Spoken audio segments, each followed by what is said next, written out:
Welcome all to the digital meeting of electronic games, one of think tank tech initiative programs in partnership with this Saudi Federation of Electronic Sports in the season of Gamers Without Borders. So with you today is Mohammed Seer. I work for EY and I'm going to be the moderator for today. And let me start with first thanking think tank team, MCIT in general, and Gamers Without Borders for creating this opportunity for all of us to give something back to the Saudi Arabia country and also the community. Second, let me welcome and thank you all of you for joining us today. And let me start with a big welcome also to our panel members, Dr. Brenda joining us from San Diego, Dr. Ali joining us.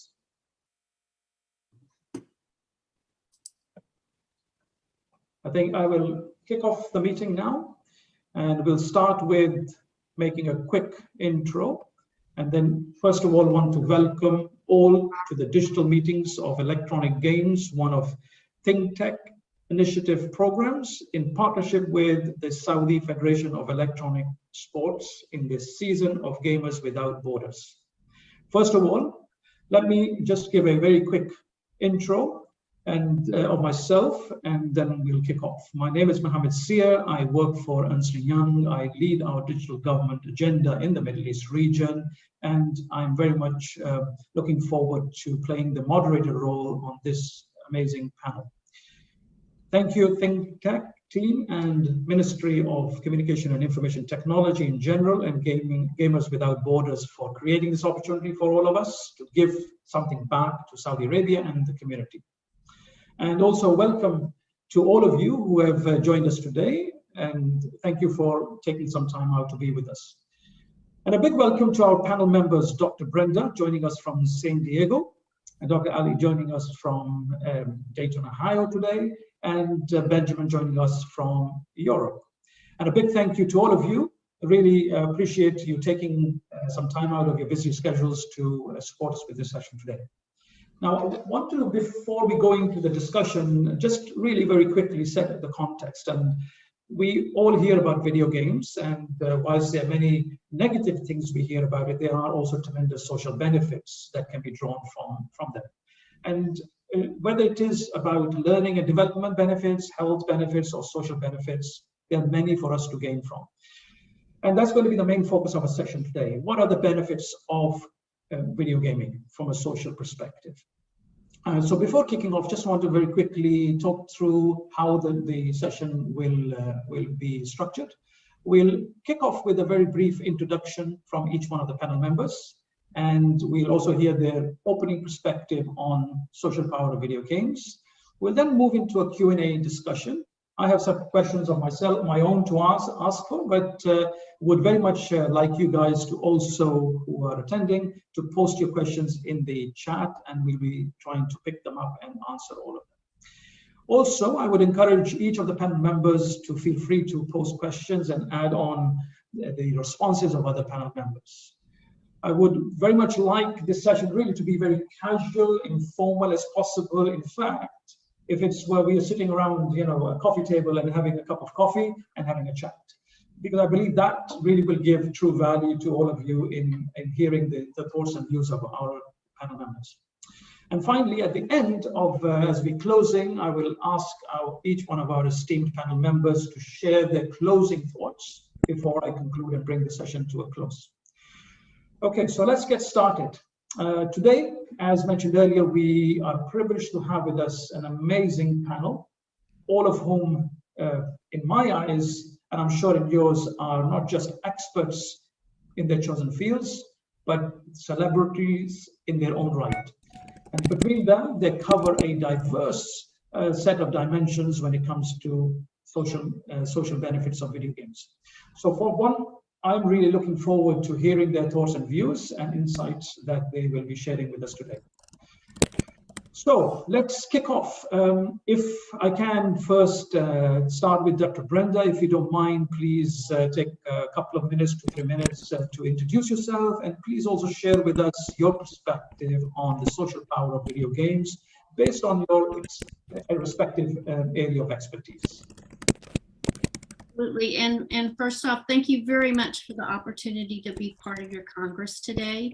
I appreciate the opportunity to share with everyone my 20-year journey I've had with virtual reality and video games and some of the positive things I've seen.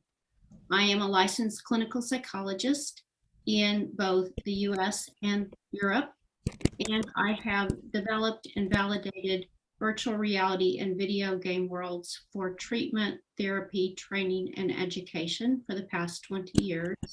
And I've also opened clinics. And I've done that in Europe, in China, and in the US. And the reason that is very important is as we look at video games and developing those games, it's important to look at the social aspects, because sometimes what we've seen is actually you can take a world that has been developed in, for instance, Italy, and you can do randomized trials. You can prove that world works equally effective in Korea, in Canada, in the US, and in Italy. But there's other worlds that we need to really look at closely, like for eating disorders. If you treat a person in Saudi Arabia versus the US versus Italy, eating is a very social event, and it's very specific to cultures. So we are going to change the worlds, we are going to change the protocols. But I want to start with basically what I will say in the end, which is that video games have a great future. And if you're looking at that, there are positive things that outweigh the negatives in video games. I say this because I'm the editor-in-chief of a journal called Cyberpsychology, Behavior, and Social Networking, which is now in its 24th year. And we look at two aspects. We look at how virtual reality and video games and other advanced technologies are being used for training, education, treatment, and prevention. And we also look at the impact those technologies are having on both individuals and society as a whole. So I thank you again for the opportunity and look forward to our discussions. Thank you, Dr. Brenda. That was very useful. And if I can move on to Dr. Ali, please, if you could introduce yourself and the same, give us your perspective on this whole subject. Sure. Thank you, Mohammed. My name is Ali Carr-Chellman. I'm the Dean of the School of Education and Health Sciences. I've been in the educational technology space for over 30 years now and have designed jet fighter pilot training and done instructional design work for years. And about a decade or so ago now, I discovered the power of video gaming as an educational tool specifically. But it was less about discovering that video games could impart certain kinds of skills, which we have learned through our research over the last decade is definitely the case, 21st century learning skills in particular as an example, but more about recognizing that video games in schools had the potential to dramatically impact the culture of the school itself. And that was what became really interesting to me. So about a decade or so ago, I did a TED Talk that has gotten a bunch of attention about video gaming that specifically looks at the impact of adoption of video games in public schools or regular schools, however you want to think about them, and the purpose of that being a way to engage the disengaged learner. So they could be active learners. Many of them are boys, not all of them are, but many of them are boys. And in the TED Talk, I sort of make the case that what we need is the world's best educational game. I've since changed my opinion about that significantly, and I've decided that what we ought to be doing is focusing on commercial off-the-shelf games as they currently exist, and us better understanding how those games serve the social milieu of the school and how they serve to change the culture of the school itself so that the schools are more welcoming to gamers, active learners, boys, and so forth. So that's essentially my thesis that I've been working on for the past decade or so, having a really great time with a number of doctoral students in my past that we've been doing that kind of research. So it's lovely to meet everyone, and thank you again for the invitation to join you here today. Thank you. And if I can pass on to Benjamin, again, introduce yourself and your perspective, please. Thank you, Mohammed. I'm Benjamin Devienne. I'm the CEO and co-founder of Piepacker. This is a cloud gaming social platform. You can check it out. It's a partner of Gamers Without Borders. Prior to this, I've been working in gaming and worked on over 20 social games at big companies like Ubisoft, Gameloft, and Electronic Arts. I also worked at Facebook, where I was leading analytics, and I was working with teams like social video, Facebook Watch, live video, a lot of different things around how do we consume media together. And I've also been working at Twitch, where I was the head of research, which was great. I could mix both my work on video games and also research, since I've been a guest lecturer and a lecturer in many different universities, including the University of Montreal and MIT. So I'm very excited to be here today. My thesis around, social and the power of social gaming is more an evolution of the way we interact with other people. What we observed, and I always think about this pretty ancient but interesting sociologist called Émile Durkheim, who was thinking about interaction between human beings, about being creators who interact through work and position themselves to work. What I've observed through my work is that a lot of people now interact and position themselves in society through entertainment and media and games and the way they consume it. And it's becoming a new way of expression that we should celebrate, and that comes with a lot of opportunities I hope we can discuss today. Thank you. So it's obviously three different, very diverse dimensions. One from the health perspective, the second one from the educational dimension, and then of course from the gaming side itself, and particularly the social aspect of how this is becoming part of our everyday life. So let me maybe start with a question, if Dr. Brenda, you don't mind me. From a COVID perspective, it's affected everyone, and it's affected people. What are some of the things that technology can do to help, in your opinion? Well, this is a great question to start with. And what we have seen both with the journal publications, as well as in my private practice and in talking to colleagues, is that everywhere in the world, we saw an increase in stress, anxiety, and depression. And part of this was because humans are social animals. We need to connect. And one of the beautiful things is that technology has allowed us to keep that connection during COVID. And for some of us that are a little older, that has been Zoom or video conferencing in some aspect. But the younger people are brilliant, because they found a way to connect even more and to learn together and to do together. And this was partly in multi-user games. And you may say, well, they were just playing. No, they weren't playing. They were collaborating, they were learning, they were doing strategic, critical thinking. So this allowed them to, number one, escape in a way they hadn't been able to. So they got together with their friends just like they would have done at school. They learned pro-social behaviors, they learned empathy, they learned how to collaborate and to learn together by doing. And this was very, very powerful, especially for the younger generation. So I think we can't say, okay, let's not ever get together again. People love getting together. People are social animals. They want to be together. But it has allowed us to go into worlds and be with our friends and explore things together. There was a brilliant exhibit called Virtual Van Gogh. And it was his painting, Starry Night, which many of you may know. It's one of his famous paintings. And people were able to go into Virtual Van Gogh during COVID, and they were able to explore Van Gogh's painting. And it's exactly what we've seen in therapy over years, is when you go into an immersive video game, when you go into virtual reality, your reality is not my reality.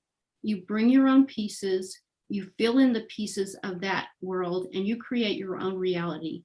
So for instance, if you have a fear of flying and I put you into a virtual airplane, you are going to start seeing a flight attendant maybe, or smelling coffee. And maybe I see something totally different, but you give that person the world, that container, and then they build upon it with their own imagination, their own subconscious, their own memories. And so it's a very powerful thing that we've been able to do this with technology during COVID. I think also it's very important. We've done some studies, and this again relates a little bit to COVID. We had a teen smoking world, and we were funded by the National Institute of Drug Abuse, NIH, in the US, to create a world to prevent teen smoking. It was running rampant in the late 90s and early 2000s. And we got together and we had all the subject matter experts. We had the programmers, the computer programmers, the artists, we had the psychologists, the researchers, the doctors, but we were lacking one thing. We were lacking that very important subject matter expert, which were the teen smokers. So we got them all together, held a focus group, and said, you tell us what you think would help your friends to not smoke. And the things they came up with made the world very, very rich. And so I think we need to understand that wisdom is good and knowledge is good and experience is good, but you've got to have that end user involved. And that's one of the powerful things that I think a lot of the young people that are thinking, what do I want to do with my career? They can go into health, they can go into gaming. It's all going to be used together to create some powerful experiences, whether it's training first responders, which we've done, whether it's doing educational tools, which we've done with autistic children and young adults, or whether it's training that phobia person to get over their fears. So I think technology basically has helped us during COVID to expand our worlds beyond just the shelter in place that we're in. I love that, and particularly the takeaway that we really should be putting humans at the center of thinking our design and looking at it from that perspective, making sure that every stakeholder is involved in the process. I don't know, Dr. Ali, if you want to build on this, and Benjamin as well, happy for you to give your perspectives. I would just add a little bit that, one of the things that I hear a lot when I talk about, so I was everybody's favorite teen mom. Like all of my kids' friends loved me because I was in favor of them playing video games. And so this was not something that was common among my mother peer group, right? But one of the things that would happen when I would talk about this out, in the speaking circuit was that people would say, but aren't you worried about the degradation of social skills? And I would say, I'm not at all worried about that because you're just defining social skills in a different way than the modern teenager defines social skills. So they're being extremely social in these games, as I think Dr. Brenda is saying, right? So there's a lot of collaboration, there's a lot of communication. It's really quite impressive in terms of that. So I'm totally in agreement with what she's asserting there. Perfect. And Benjamin, and particularly the point that I'm picking up is that, often people are looking at these games, for example, the gaming world as well, it's not the normal world. But as you know, nowadays, as more and more we become digital and we start to do everything in the online space, it is a normal world, or at least for a great portion of the population, it is becoming a normal world. So your perspectives on obviously what already is being shared and at this particular point? I think it's always good to look at data. And I think a lot of people don't realize it, but they are gamers. When you look, for instance, at Canada, in Canada, you have like 7 out of 10 adults playing video games in some form. And the average age for a gamer is almost like 38 years old. So they are not, teenagers necessarily playing video games, but we have so many new forms of games. Like, for instance, everybody have heard of Pokemon Go, which was, one new way to explore and interact with other people. That was a highly social game, even though it was not necessarily directly included day one in the game, but people were building a network around this and exchanging ideas and how to capture certain Pokemons. So I thought it was a very interesting experiment. The thing I kind of also liked about what was said is how people, especially younger folks, really use this technology to develop new skills, but also to develop their own personality. I think there is today a big idea around how do I project myself in the virtual space. And you may think of Instagram, for instance, and you have your self-reflection in the virtual worlds, and this is how people see you. And this is why we use filters. This is how we want to present ourselves. And I think it's also a good thing that people start to realize that this is how they're being seen. It's a very good skill to have, in the workplace, to know how to manage the way you behave in the social group. So I see this in a very positive light. So that's very interesting that you mentioned that what you're saying in other words is that because of the skills you're achieving in playing these kind of games, especially in communal communities, you're developing skills which are needed as we become more and more digitized as society. So the workplace, or whether it is your entertainment areas, or whether it is even e-commerce and stuff, all of these skills are intertransferable.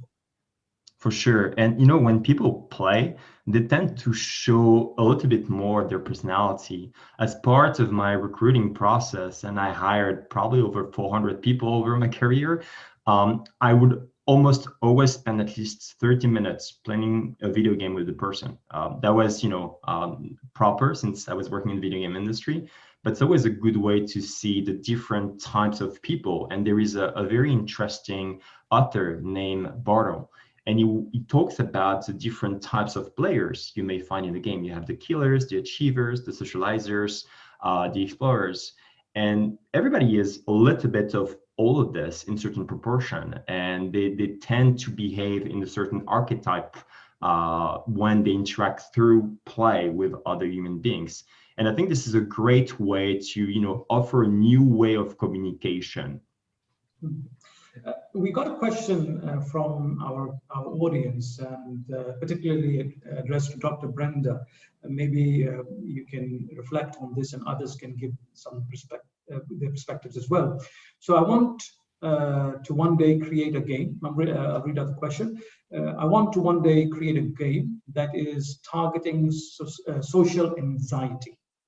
I know we spoke about this at length before as well. However, how do you approach it in a way that it doesn't become another escaping game for the player, and rather send an awareness and reason I want to do this is for my own past experience? So could you give your perspective? I know this is something that is very close to your heart. Yes, and that's a great question. And we need people, again, that have experienced some of this anxiety to really understand what proper cues need put in the world. One thing I want to say is worlds or videos and all the technology is getting so sophisticated that we think we have to have something picture perfect and looking like real life. And that isn't always necessary or actually the best thing to start therapy with. So what we look at is maybe have something that begins not as realistic and then slowly rolled it up. So we call it Cyberdose. So you may want to start with less realistic, more cartoonish, more animated, and then slowly dial it up to more real life. And you want to use scaffolding, which is also an educational technique. So you want to start with perhaps a few people in the world or no people in the world, practice your social skills, and then slowly ramp that up and have more distractions, more things that are not positive, like somebody saying, "What are you doing? Hurry up and order. I'm in a hurry." And having some almost a little bit of assertiveness or aggression in there to practice your skills. But to address it, that it's not just escaping, back in the late 90s, there was an online video game or online shared world called Digital Space. All you were avatar heads, but you had real life syncing of your emotions and your voice. And so you could show happiness, sadness, surprise, neutral, negativity, and you walked around these worlds. And so I would first teach some skill sets to people with social phobia. Then I would take them in this world and I would have them practice with me. We would both go in as an avatar. And we would go into these worlds with anonymity. We would practice those skills. And sometimes, for instance, they would go up to a group of people and the people would say, go away, this is a private conversation. So you understand that it's exactly like the real world. You can't just go into another person's conversation. And we would do that. We would then debrief afterwards. We would talk about what had happened in the virtual world. And then I would assign real world homework. And what we saw were the skills learned in that online virtual world and now in brick and mortar virtual worlds, those transfer over to this real world setting. So skills that you learn in the virtual world, they don't allow you to escape. They actually educate you, and you learn and you translate those over and you change your behavior in the real world. Thank you. Very useful indeed. Dr. Ali, can I ask you if there's anything you want to reflect or maybe add on this? If not, I have a question for you. Yeah, I'm ready for the next question.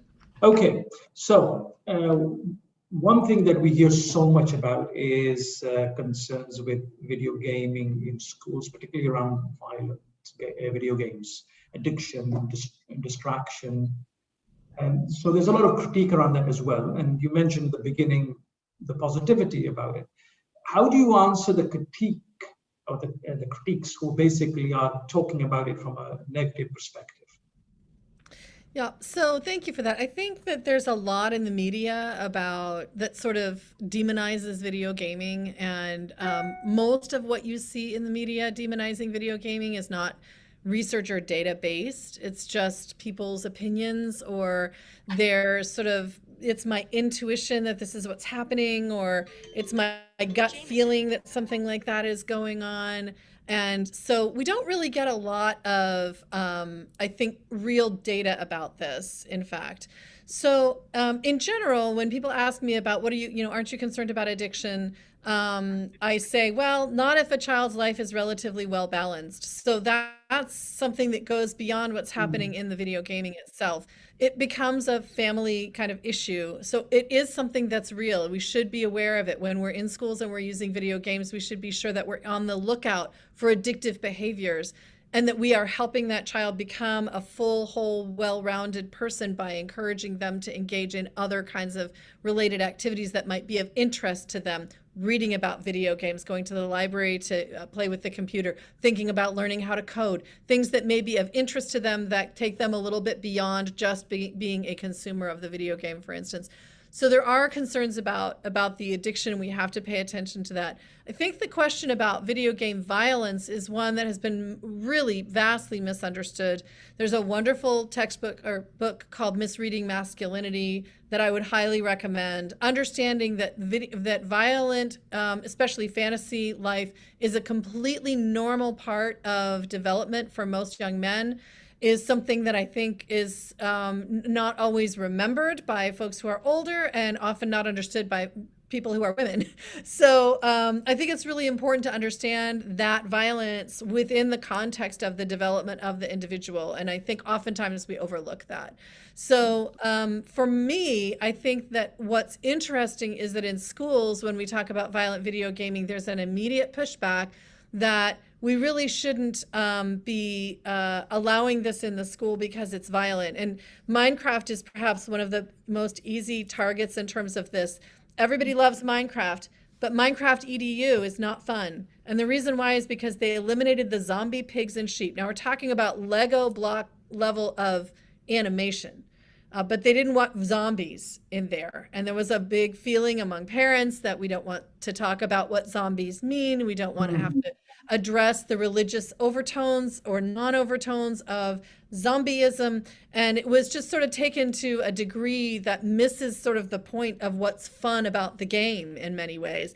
So if you ask kids, do they prefer to be playing an off-the-shelf video game, or do they prefer to be playing an educational game, they'll choose the off-the-shelf game every time, every single time.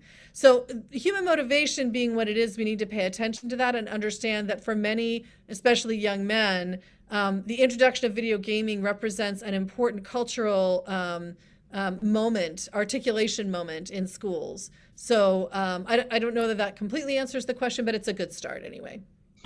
No, thank you. Very useful indeed. And I have a couple of follow-up questions on that, but I'll let Benjamin, maybe one first question I had in mind about was, with social communities in gaming evolving so much, and the more I see and hear about sport, e-gaming, etc., the more I hear about communities. In your experience, how has this enhanced the online gaming experience for gamers, but also how is it contributing towards wider benefits?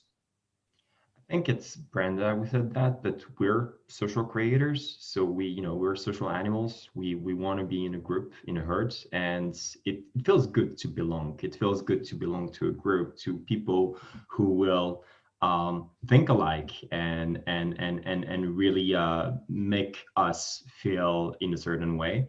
And I think part of being a gamer and being part of a gaming community, or even like a very large gaming community like Gamers Without Borders, like it's a big project around something.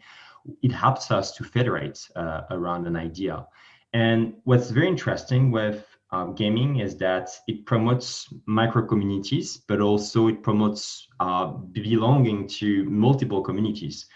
In real life, it's really hard just because of the physical world, time, or sometimes social pressure to belong to many different groups. In games, it's very easy for you to belong to many groups, and I think it's really important for a lot of like teenagers, but also like real life communities that may have problems in real life to interact or socialize. And thinking, for instance, about women, we see an increasing number of like gamers who are women. For instance, on Piepacker, which is like a very social platform, we have 48% of the gamers who are women, or self-identified as women, more precisely. And I think this is really important to create these spaces for people to experiment and to try to develop new skills, as we were like talking about, but also to hide their identity, role play. I think the role play part is a very important element of learning. If you want to learn something, you generally have two ways to do it: repetition or emotion. And through emotion, it's the way it's and role play, or like when you're a kid, doll play. I think this is a very good way for you to build your personality and to become just a better person overall. And do you see the effect, like we as you said, humans are social animals. So if it's not in the physical space, it's in the virtual space. But at the core, it's about we wanting to be part of some social circles or communities. Do you see any change in this happening going forward, or do you see this becoming bigger over the years? I think the current trend is going to continue. Like more and more of our social life are going to be virtual. And this is not good, not bad. It's just a fact. We spend more and more like hours in front of a computer. Our work is also changing. Like most of us is working in front of a computer most of the time. Most of us interact with colleagues through Slack or other, chat systems. It's just the way the world is right now, and is continuing to be. And I think this is something we should also, and I'm thinking a lot about researchers, think about, because when you think about gaming, like for many years, probably between the 80s to the early 2000s, it was considered as something for kids, and everything was marketed as something for kids. When you think about the Game Boy, it's not the game girl or game man, game woman, it's Game Boy. It's something for kids. And I think this is something to be taken very seriously. When I was working for one of the social media companies I mentioned earlier, when we're working on algorithm to anticipate and estimate if a influencer will be a good influencer in terms of audience, when you do not calibrate algorithm, they will tend to pick up what's easy. And in this case, it was to pick up like a specific gender and color of skin and physical appearance that was more appealing to a larger group. And it will over optimize on this. So I think this is something that, you know, we should accept that the world is becoming like more and more digital, that we are becoming social animals in a virtual space, but that we should also keep an eye and be extremely, you know, careful about how we proceed and how we build this together. Absolutely. Returning, Dr. Brenda, to you again, you know, you mentioned earlier, and also when we were chatting a few times, you talked about how video gaming can be used, or games can be used from a treatment perspective and training. Can you elaborate a bit on, you know, how this is going to evolve over the years? Sure, absolutely. So we started using off-the-shelf video games, like city driving was one of them, to treat patients with driving phobias, but also to treat people with post-traumatic stress. So this is how you can start to have a continuum of care from the office to the home or to the real life setting. A person that's had a very severe motor vehicle accident and has post-traumatic stress is not ready immediately to get back on the San Diego freeways. They are quite busy at times, and you can't control what happens. So if you can teach that person to do diaphragmatic breathing, for instance, so to control their physical reaction to the stress, if you can teach them how to control their thought processes, so what we call automatic thoughts and cognitive reframing, then you put them in that virtual world and you have them practice, gain their self-efficacy, their self-confidence, their self-confidence goes up, and then you have them slowly say, okay, get in your car and just drive around the block at your house. Get in your car and drive, 5 minutes to the grocery store on back streets. And so you slowly and systematically get them to realize that they had an accident. It was very traumatic, and you need to process those emotions. But then you want to move beyond that and realize that there is always a possibility that that might happen again, but the probability is small. One specific example I'll give on that, and then I'll go to kind of the future of that, is I had a girl who had a very severe motor vehicle accident. She was on her way to college. Her father had taken off work to take her to college in another state. And another teen driver actually came in front of them. She had to stop very quickly.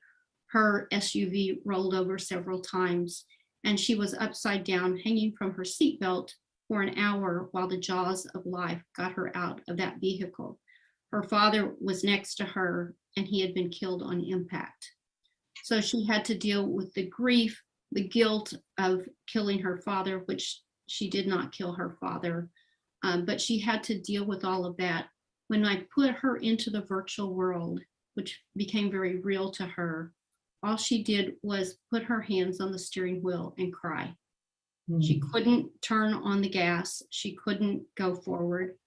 But she had wanted, as her goal, it had been to just be able to go to her physical therapy appointments by herself without her mom taking her. But she then began to use driving as her me time. So she drove anytime, anywhere she wanted. She went back to college in another state. She got a job and is doing quite well. And this is a long-term follow-up I've done with her. So it's very powerful.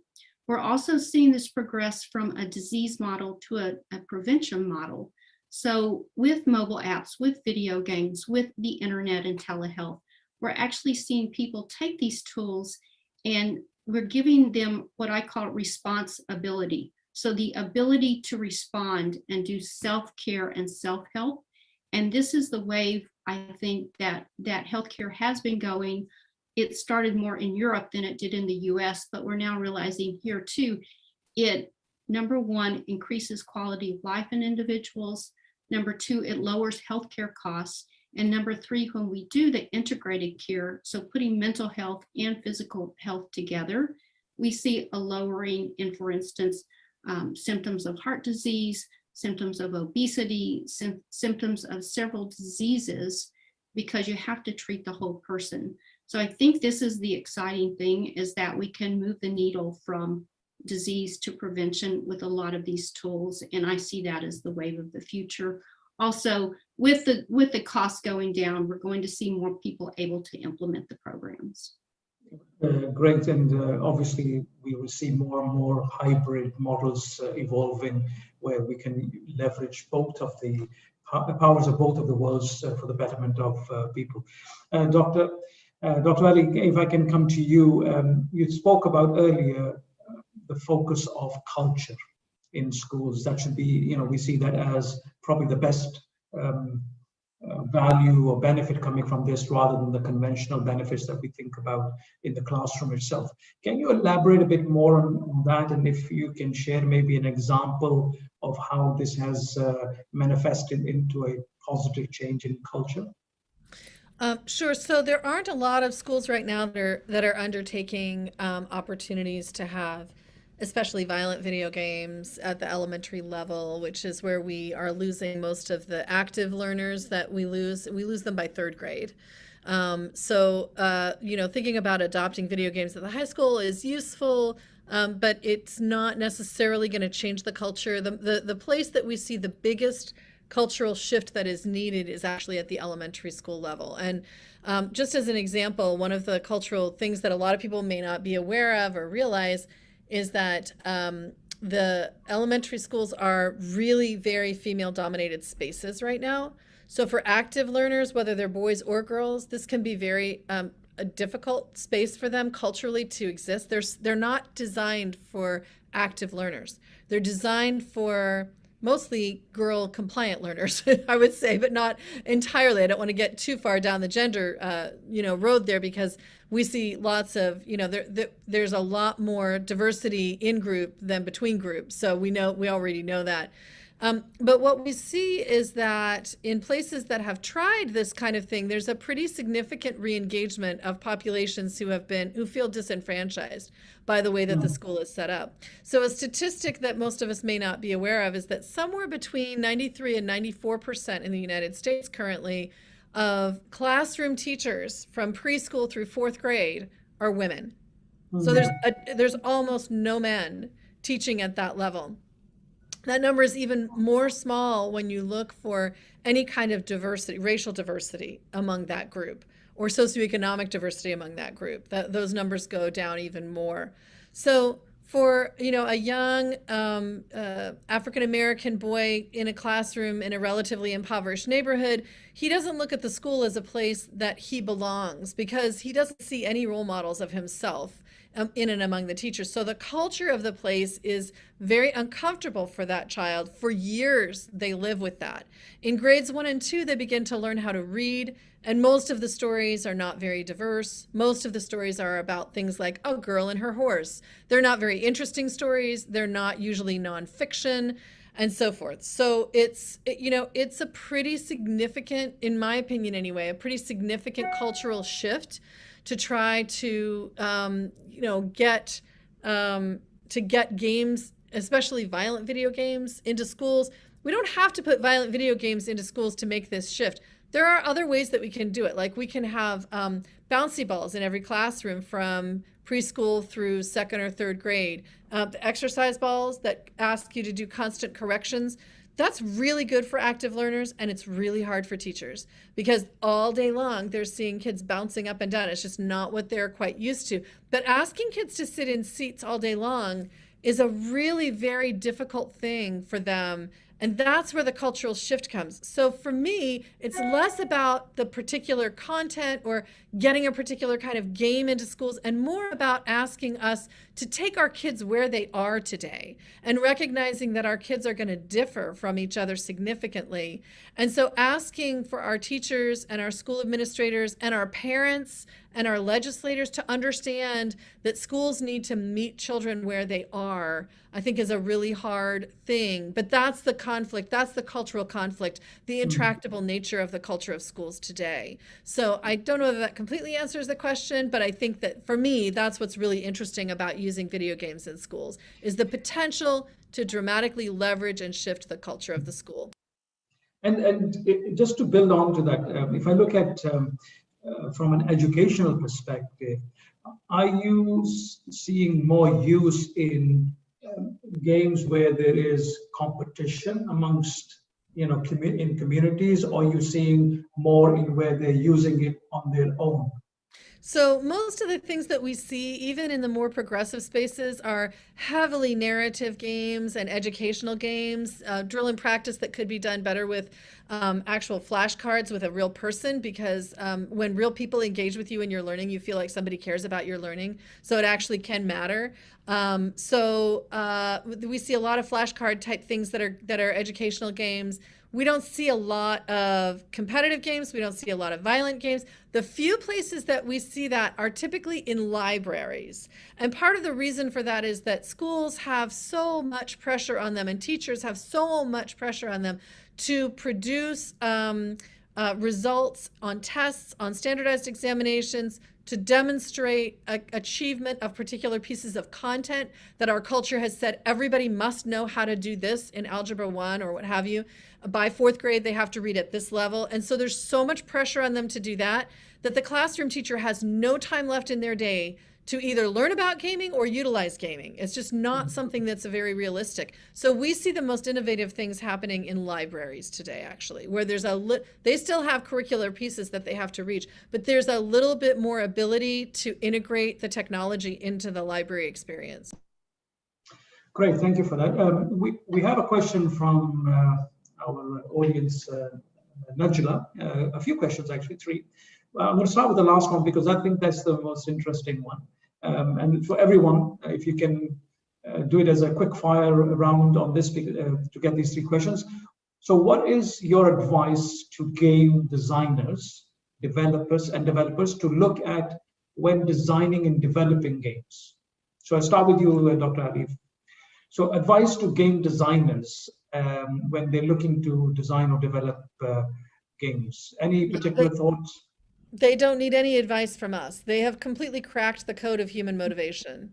Game designers understand what makes a good game work, so we should stay out of their way. What we need to recognize is what great games achieve in our young people. The learning, the grit, the perseverance, the followership, pattern recognition, all those things that they're getting out of the experience of gaming. But developers don't need us to tell them about that. They're doing a very fine job on their own, in my opinion. Okay. Benjamin, from your perspective, I know you probably will have a very particular view on this because you are in the industry building games. So advice to designers and developers, what should they keep in mind when they're designing and developing games? So I agree with what was said. I think, like, generally speaking, they do a very good job, and I'm not like, a game designer, but what I may say from what I've seen is that a lot of like successful game designers are really focusing on the lowest common denominator, making something extremely easy to adopt, use, and utilize, and then make this thing, easy to control, but hard to master. And I think, like, for instance, Mario is a very good example of this. So Minecraft is even better. It's very easy to learn how to play Minecraft in 2 minutes. Extremely easy to pick up and run with. Some people create literally, computers inside Minecraft with redstone and like very complex schemes. And I think this is the idea here. I think, like, nowadays, a successful game design, at least for my personal taste, is a game design that allows people to express themselves and to communicate with other people, whether it's directly or indirectly, but that, like, a design that becomes a medium. I think this is a good way to put it. Thank you. Anything to add, Dr. Brenda? Something very quickly is that one of the quotes from somebody that hires a lot of gamers and feels it's a good skill set to have in his employees is, gamers are the kind of people you give a set of instructions to and they'll figure it out. So kind of give them their mission, let them know who their audience is, and get out of their way. Thank you. I like the second question, and Najla, thank you for putting these 3 questions. What can parents and educators do to increase the positive impact of games? Sure, I suppose I can start. I think that there needs to be a high level of tolerance for what's going on. I think a lot of parents are like, oh, they're just sitting around gaming. There's like not an understanding of what this generation is doing with gaming. One of the best possible things that you could do as a parent is learn to game with your kids. Please play with them. You know, when they were little, you played Tea Party with them, and that was pretty easy because you know what a tea party is supposed to be like, and you had to put on a tutu and you had to get dressed up, and you would drink, you know, tea that was air coming out of cups that are very pretty. And that was, you know, it was pretty accessible to you. You understood how to do that. It's much less accessible to sit down and play League of Legends or Smash Bros with your kids. It's just harder to do, but please do it. It's one of the most important things that you could do with your kids. So that I would say that one thing, play games with your kids. I like the comment. That's what I keep telling my mom, even though I'm already 29. Love that. One question I had in mind, and I think it would be quite interesting for hearing your views. There are probably a lot of budding either innovators or entrepreneurs who are looking to possibly build games for whatever purpose it may be. They may have an educational angle to it, or there may be a health, or they could be just pure community purposes and fun purposes. From your own each perspectives, if you can give maybe like an idea, or what would you love someone to go and problem solve and build that you feel it doesn't exist today and could be an opportunity for someone to pick up and design and build. So if I start with yourself, Dr. Ali, from an education perspective, anything that you see as a gap and an opportunity for someone to think about? I'm sorry, I don't quite understand. A gap in what now? So is there an opportunity that you spot in your field from an education using games? Maybe there's something missing as a game or an idea that someone could pick up and look to think, to explore, to build, and maybe becomes a big hit or success. Yeah. So I'll confess again, this is a little bit like the last question about how I would advise designers. I think in 2010, when I did the TED Talk, I was convinced that the best possible thing we could do would be to combine what we know from COTS games, off-the-shelf games, about human motivation, and combine that with what we know about learning and education.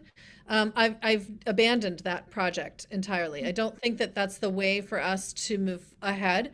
I think that we need to take the games that we already have that are already teaching kids lots and lots of skills. People know this because there are a lot of really well-known organizations that are ready to hire people from off of leaderboards if they're doing really well at a particular game, because they know that they have the skills that they need.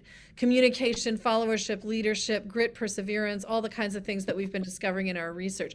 Everything else can be learned in terms of content. So they aren't concerned about whether you have a degree. They're concerned about whether you have the skills, and those games can actually demonstrate that.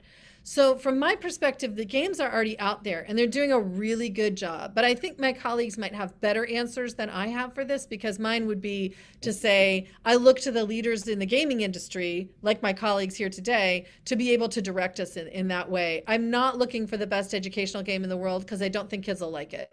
I met, with Sid Meier at one point in time and asked him about this, and was like, yeah, I'm not about making a great educational game. I make great games. If they're educational, that's somebody else's business in a way, right? It's not really what they focus on. And I think that that's appropriate. That's the industry, and that's how the industry should behave. Thank you. Maybe Benjamin, quickly to you on this. Maybe. Yeah.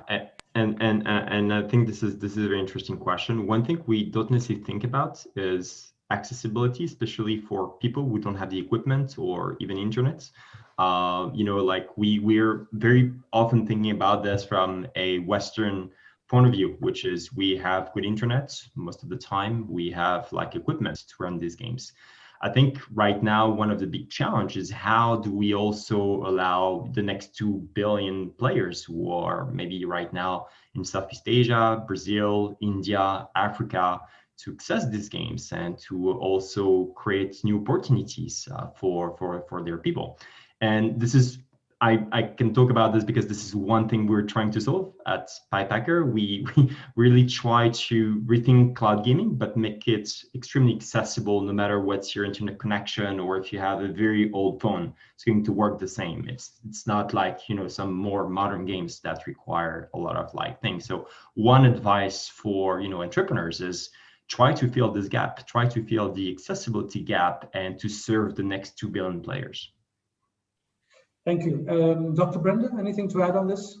Yes, and Benjamin gave me a good lead in. I started showing a slide in the late 90s in my PowerPoint slides, and it was on a universal platform.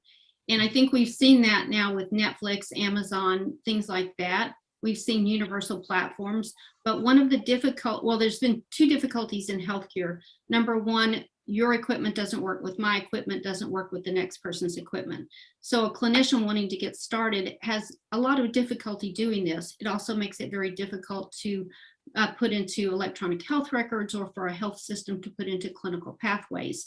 So we need something that is more agnostic in its ability to work with different technologies and different softwares. Number 2 is we need the training in place. And I sit on a board of a nonprofit that is accredited by the American Psychological Association, and we're trying to do that now. We've run trainings in 23 countries, teaching clinicians how to use technologies, because just like Dr. Ali said, with teachers not knowing how to use them, clinicians definitely don't know how to use the technologies well, and we need to remember they're just tools. We need to have good clinical skills, but then use them appropriately.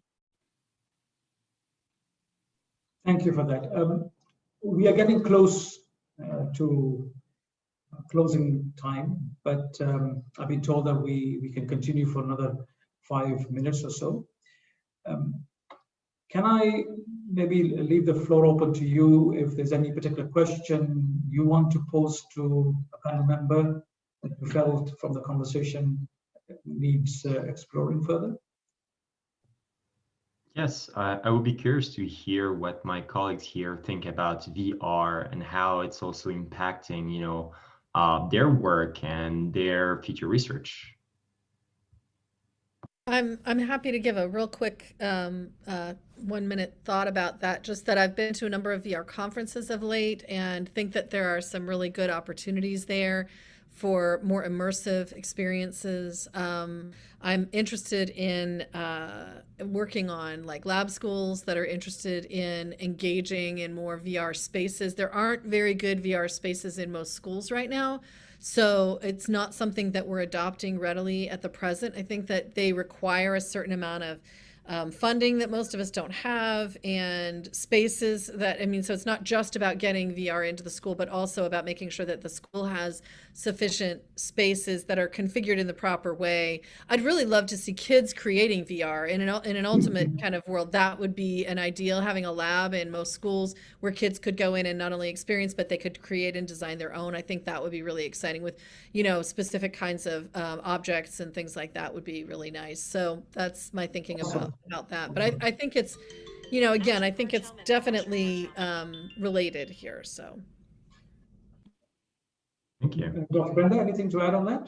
Yes, we actually were funded about 1.5 years ago to help children, adolescents, and young adults that were on the autism spectrum. And we actually had the adolescents and young adults that had coding skills come in and help us develop those worlds. So I think there's an opportunity to have people learn younger and younger coding skills, because it's becoming easier to code now in Unity and 3D and Maya, Studio Max, things like that. So I think having them learn that skill set, that may be a career they want to take, or it may just be them kind of giving back and being the subject matter experts with that. I also want to say two things. We were part of a funded study by the European Commission to prevent nurse and teacher burnout. I want people to think carefully about that because we have a lot of healthcare workers as well as a lot of educators wanting to leave their disciplines now because of COVID and stresses. So think about how technology can be used for that. And finally, I put this in the chat box to Mohammed, but I developed a freely available online virtual world with my colleagues in Milan as a response to the stresses we were hearing about from COVID. And it's called The Secret Garden. There is a link that Mohammed will be sending after the conference, but you can download it. You can use it 360, looking around with just your mouse on your computer or on your phone, or you can get a very inexpensive head mount, such as the Google Cardboard. You can put it in that and go through a guided relaxation, which is in 12 languages. And again, that's just kind of our gift to the world to help with the stress and anxiety. I believe my colleague has posted the link already, so that is in the chat if anyone wants to look at that. Let's go towards closing. There were other quite very interesting questions, but we are getting short of time. And I want to get each one of yours parting thoughts as we close. So if maybe I can start with you, Dr. Ali, if you can give me your parting thoughts. Thank you. I'm so honored to have been with you today, and I have a hard stop at 1, so I'm going to have to depart after I say my closing words, but I'm so grateful to have been here.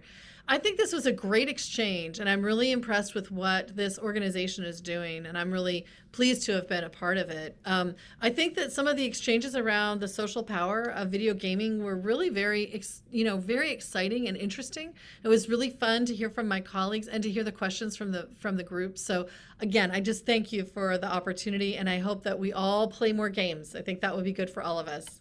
Thank you, Dr. Ali. I know you have a hard stop, and if you have to, please do feel free to go on. Dr. Brenda, if I can ask you for your parting thoughts, please. Absolutely. I appreciate the opportunity to have been part of this today. I think it's a wonderful effort, and it brings us together in different cultures, different locations, in a way that maybe we couldn't before technology. I think games have a bright future, and I think they are a very good opportunity for younger people that are looking at a career, as well as if they look at a career in something else, using those games as part of their career. So thank you again for the opportunity to be here. Thank you. Thank you for being with us today. And Benjamin, to you, please, for your parting thoughts. So for me, it was amazing to be here. Had a great time talking with you guys. One thing I'd like to say is that I hope this is just the beginning of the conversation. And, for anybody listening to this, I'm pretty sure that myself and the colleagues here are easily findable on Twitter or LinkedIn or wherever. So, feel free to reach out. And if you have more questions, or if you have a very cool project in mind, I'm pretty sure we are all more than happy to hear what you have to say. Yeah, and this is one of the things I want to just whilst wrapping up, say that each one of us are doing this because of giving something back to the community. And this is itself a testament to the thought process that each one of you have and are trying to contribute in some shape or form your own knowledge and thoughts. You didn't have to give this time to us, but you did, which is really appreciated by all of us. And I want to also just thank our organizers of this. Really, first of all, Aladud from MCIT, really thank you very much for giving us this opportunity. She couldn't join us today in the beginning, but you're very much in our thoughts, and really thank you for this. It's a great initiative. Also, thank you, really, Think Tech team. All the work that goes behind this is very easy.